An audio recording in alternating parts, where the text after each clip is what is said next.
Chris Bowen's record of failures today got even longer.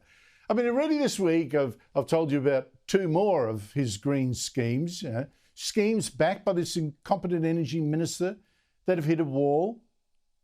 And now a third in just 1 week.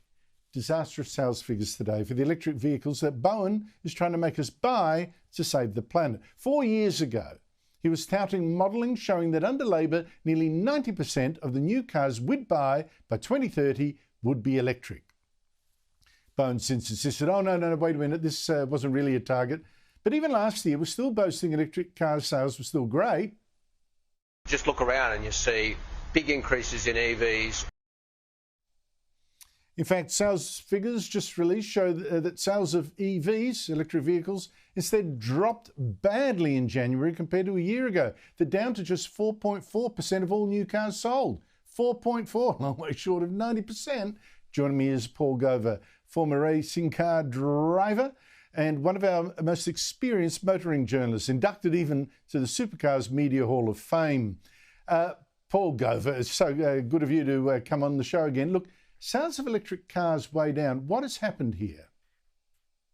The wheels have fallen off, Andrew. It's exactly what we spoke. It's exactly what we've spoken about all along. All the early adopters have an electric car, love their electric car, live in places where electric cars make sense. But what's happened now is the people who are looking at electric cars are not choosing to buy them. So the interesting thing is, for the longest time, governments around the world, not just here in Australia, have touted the number of people considering an electric car for their next purchase. And at one point, it got up to 75%. Well, even that number, the people considering, has dropped away dramatically. It's now in the 60%. But if you look at it, 4.4% of sales last month were electric. At a time, by the way, Andrew, when there have never been more electric car choices, at a time where Chinese import brands are discounting electric car choices. The minister's got no clothes on. There's one other point there to what you're saying. That is so true. The Chinese are trying to, buy market share, but with these discounts. This is also, Paul, after the government's new emission standards kicked in on January 1 to make us buy more electric and hybrid cars by effectively taxing gassier petrol ones. It's more complicated than that. It's manufacturers have got, their total sales have to cut emissions. But with EV sales this low, what do you predict will happen now with car prices of petrol cars under this scheme? I think, nobody actually knows what the impact is because we don't have the penalty numbers.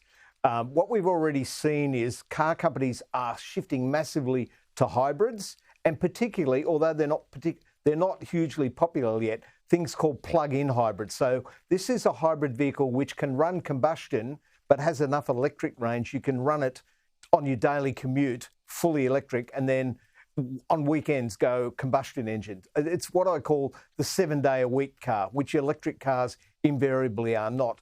But we're still too early in all this, Andrew. And not only that, Australia is following other countries. Demand for electric cars in America is when I say falling, is off the highs it was. In Europe, car companies are winding back their plans for electrification massively. Brands that have said they were going to be purely electric by 2030 have backed away. And these are big brands. We're talking about companies like Porsche. Audi announced yesterday they were going to have special names for their electric cars. They weren't going to have the regular names like an Audi A4 or A6 or A8 or whatever. They've announced that they're not going to have electric-only names. Guess why? Because they're not selling enough of them to justify having electric-only names. It's a hugely turbulent time at the moment. I'd love to be able to predict what's going to happen. The one thing I can say to you is Minister Bowen didn't have targets. He was red hot that that was going to happen and it was a done deal. Well, it's not a done deal. And there are lots of people in a lot of confusion at the moment about what's the right choice for them, but also what's your car going to be worth in 5 years' time on the second-hand market? Oh, that is another huge question. I think a lot of people are now realising that they get very little back on a trade. Paul Gover, thank you so much. You predicted this, and boys, it come to roost. I just wonder why our energy minister didn't predict it. Thank you for your time.